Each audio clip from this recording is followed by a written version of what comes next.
मुंबई रेसकोर्सवर मुंबईकरांसाठी आंतरराष्ट्रीय centre park बनवण्याचा सरकारचा मानस। कोस्टल रोडची रिक्लेम केलेली 200 एकर आणि रेसकोर्सची 120 एकर जमीन अशा 320 एकर जमिनीवरचं जागतिक दर्जाचं सेंट्रल पार्क विकसित केले जाईल। मुख्यमंत्री एकनाथ शिंदेंची माहिती।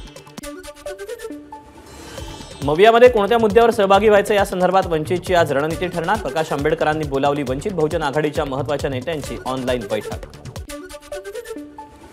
काँग्रेसचे माजी आमदार बाबा सिद्दीकी 10 फेब्रुवारीला अजित पवार गटात प्रवेश करणार। सरकार आपल्या दारी कार्यक्रमात बाबा सिद्दीकी पक्ष प्रवेश करणार। छगन भुजबळांकडून जातीय तेढ निर्माण करण्याचा प्रयत्न। भुजबळांचा बोलावता धनी कोण? मराठा महासंघाचे अध्यक्ष दिलीप जगताप यांचा सवाल। मराठा आंदोलकांवरील दाखल गुन्ह्यांबाबत राज्य सरकारची महत्त्वाची बैठक। मंत्री सुधीर मुनगंटीवार यांच्या अध्यक्षतेखाली बैठक। मराठा आंदोलकांवरील गुन्हे मागे घेण्याबाबत जरांगे यांनी मागणी केली होती। मराठा आरक्षणासंदर्भातील अधिसूचनेला कोर्टात आव्हान। मराठा बांधवांचं म्हणणं ऐकून घ्या यासाठी गंगाधर काळकुटे पाटलांकडून कॅवेट दाखल। मनोज जरांगेंनी आधी ग्रामपंचायत लढवावी। छगन भुजबळांचं जरांगेंना आव्हान। तर नाभिक समाजाच्या आरक्षणावर डल्ला मारण्याचं काम थांबवावं भुजबळांचा जरांगेंना सल्ला। सगळे सोयरेसंबंधी सरकारनं जो अध्यादेश काढला त्याच्या अंमलबजावणीची प्रक्रिया 10 तारखेपासून सुरू करा मनोज जरांगेंची मागणी। रत्नागिरीहून मुंबईला येणाऱ्या खाजगी बसला आग। महाडजवळच्या सावित्री पुलाजवळ बस पेटली। विद्यार्थ्याच्या प्रसंगावधानामुळे 19 प्रवाशांसह 22 जण बचावले। राष्ट्रवादी पक्ष आणि घड्याळ चिन्ह अजित पवार गटाकडे। निवडणूक आयोगाचा मोठा निर्णय। लोकसभा निवडणुकीआधी शरद पवारांना मोठा धक्का। निवडणूक आयोगानं दिलेला निकाल विनम्रपणे स्वीकारतो। उपमुख्यमंत्री अजित पवारांची प्रतिक्रिया। लोकशाहीमध्ये बहुमताला प्राधान्य अजित पवारांचं वक्तव्य। पक्षाची भूमिका पुढे वृद्धिंगत करण्यासाठी आम्ही कालही कटिबद्ध होतो, आजही आहोत आणि भविष्यात देखील राहू। उपमुख्यमंत्री अजित पवारांची प्रतिक्रिया। निवडणूक आयोगाच्या निर्णयानंतर शरद पवारांचा 2022 मधील भाषणाचा व्हिडिओ शरद पवार गटाकडून पोस्ट। कुणाला सांगतोय म्हातारा झालो, तुम्ही सोबत आहात तोपर्यंत हे गाडं थांबणार नाही शरद पवारांचं भाषणातील वक्तव्य। निवडणूक आयोगाच्या निर्णयामागे अदृश्य शक्तीचा हात। जे शिवसेनेचं केलं तेच आमचं केलं। खासदार सुप्रिया सुळेंची प्रतिक्रिया। आमदारांच्या संख्येवरून पक्षाचा ताबा ठरत नाही, आम्ही सुप्रीम कोर्टात जाणार। खासदार सुप्रिया सुळेंची प्रतिक्रिया। अजित पवार गटाला लोकशाहीप्रमाणे पक्ष आणि चिन्ह मिळालं। मुख्यमंत्री एकनाथ शिंदेंची प्रतिक्रिया। तर आम्हालाही निवडणूक आयोगानं मेरिटवर पक्ष आणि चिन्ह दिलं, शिंदेंचं वक्तव्य। उपमुख्यमंत्री फडणवीसांकडून अजित पवारांचं अभिनंदन। उपमुख्यमंत्री अजित पवार यांना राष्ट्रवादी काँग्रेस पक्ष तसंच घड्याळ चिन्ह म्हणून निवडणूक आयोगाकडून मान्यता मिळाली असं ट्विट करून फडणवीसांकडून अभिनंदन।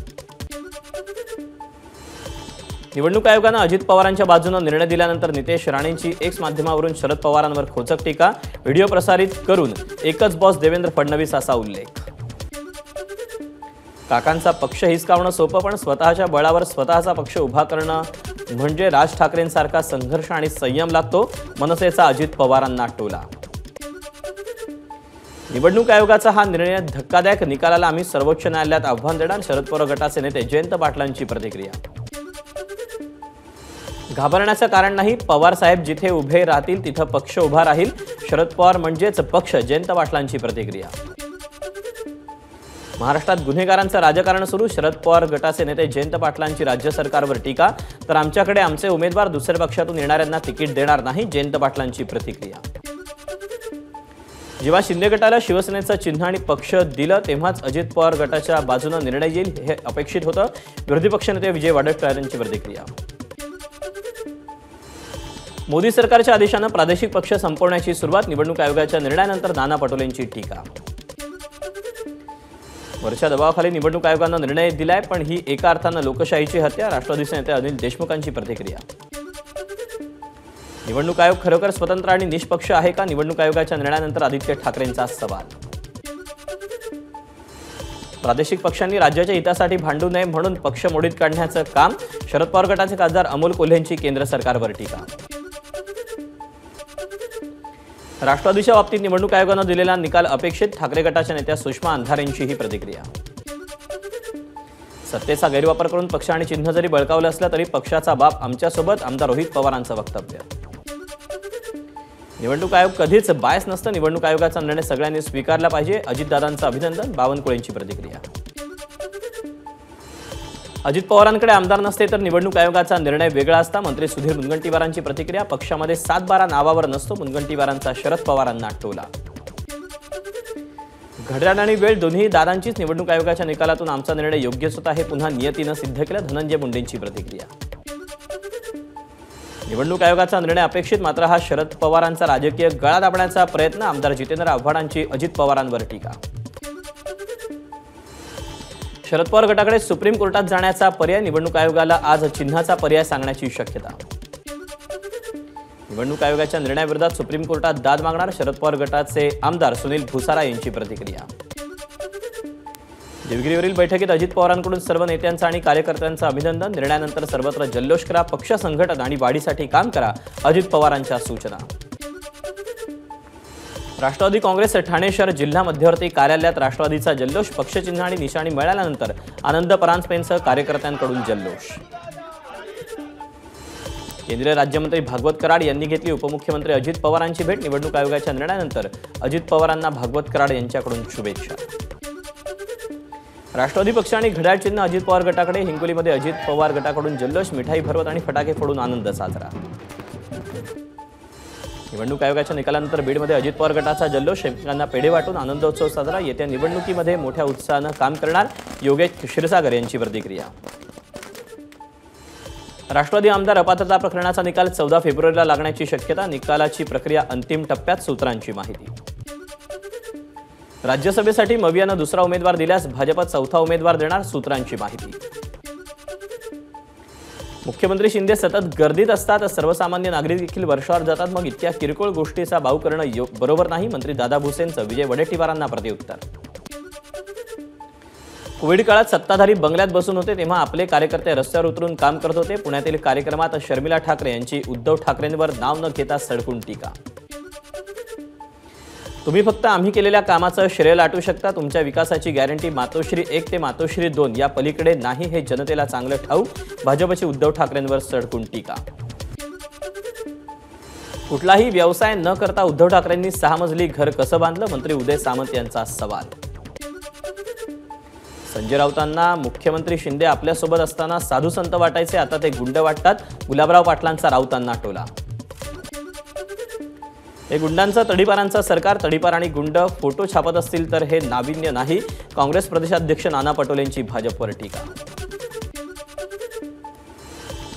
सत्ताधाऱ्यांनी तुरुंगात टाकले तरी लोकसभेची निवडणूक लढवेन, शेतकरी नेते रविकांत तुपकरांची घोषणा. शेतकऱ्यांच्या न्याय हक्कासाठी शेवटपर्यंत लढण्याचा तुपकरांचा निर्धार. परभणी जिल्हा नियोजन निधीवरून शरद पवार गट आणि भाजप नेत्यांमध्ये आरोप प्रत्यारोप. भाजप आमदार मेघना बोर्डीकरांनी फेसबुकवर विकास न करता किती काम केलं हे सांगावं, शरद पवार गटाचे विजय भांबळे यांचं आव्हान. कोल्हापूर महापालिकेतील अधिकाऱ्यांची मानसिकता जुन्या सरकारबरोबरच. आमची कामं दिसू नये म्हणून काही अधिकारी विरोधकांचा ऐकतात. शिंदे गटाचे माजी आमदार राजेश क्षीरसागर यांचा आरोप. हिंदू मंदिरांवरील सरकारी नियंत्रण हटवलं जावं ही विहिंपची प्रमुख मागणी. मशीद चर्चवर सरकारी नियंत्रण नाही, फक्त हिंदू मंदिरांवर सरकारी नियंत्रण हा पक्षपात. विश्व हिंदू परिषदेचे मिलिंद परांडे यांचा आरोप. मुंबई सीएसएमटी स्थानकासमोर भीम आर्मीचं आंदोलन. ईव्हीएम हटवण्याची भीम आर्मीच्या कार्यकर्त्यांची मागणी. सार्वजनिक बांधकाम विभागाचा मोठा निर्णय. राज्यातील ग्रामीण भागात देखील काँक्रीटचे रस्ते तयार करणार. सार्वजनिक बांधकाम विभागाच्या निर्णयाला मंत्रिमंडळाचीही मंजुरी. जनतेच्या आरोग्यासाठी प्रकल्प बंद करावे लागले तरी मागे पुढे पाहणार नाही. मुंबई हायकोर्टानं राज्य सरकारला सुनावलं. राज्यातील 5000 एसटी बसेस डिझेलऐवजी एलएनजीवर धावणार. मुख्यमंत्र्यांच्या उपस्थितीत सामंजस्य करार.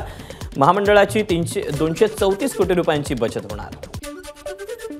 लातूरच्या विलासराव देशमुख कृषी जैवतंत्रज्ञान महाविद्यालयाच्या तातडीच्या दुरुस्तीसाठी तात्काळ 2 कोटींचा निधी. संपूर्ण नूतनीकरण करण्यासाठी सविस्तर प्रकल्प अहवाल सादर करा. कृषी मंत्री धनंजय मुंडेंचे निर्देश. गेटवे ऑफ इंडियाजवळ संशयास्पद बोट आढळल्यानं खळबळ. संशयित बोटीसह 3 मच्छीमारांना पोलिसांनी घेतलं ताब्यात. मुलुंडच्या मालाड पूर्वेकडील झोपडपट्टी परिसरात भाजपच्या माजी नगरसेविकेला धक्काबुक्की. भाजपच्या घरघर चलो अभियानादरम्यान 6 ते 7 जणांकडून धक्काबुक्की. कुरार पोलीस ठाण्यात आरोपींविरोधात गुन्हा दाखल.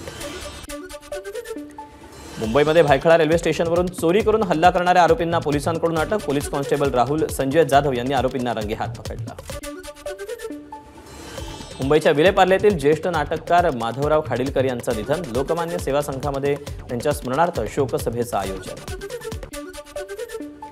परभणीच्या सोन्ना गावामध्ये कीर्तन सप्ताहाच्या भगरेतून गावकऱ्यांना विषबाधा. 100पेक्षा जास्त गावकरी जिल्हा रुग्णालयात दाखल. पंतप्रधान नरेंद्र मोदी आज राज्यसभेत राष्ट्रपतींच्या अभिभाषण चर्चेवर उत्तर देणार. पुन्हा काँग्रेसवर टीका करण्याची शक्यता. दक्षिणेकडील राज्यांना केंद्राकडून दिल्या जाणाऱ्या निधी वाटपाचा मुद्दा ऐरणीवर. निधी वाटपावरून कर्नाटक काँग्रेसच्या वतीनं आज दिल्लीत आंदोलन, तर उद्या केरळमधील डाव्या आघाडीच्या वतीनं आंदोलन. ज्ञानवापीच्या तळघरात पूजा सुरू केल्याप्रकरणी अलाहाबाद उच्च न्यायालयाची कालची सुनावणी अपूर्ण. आज सकाळी 10 वाजल्यापासून पुढची सुनावणी.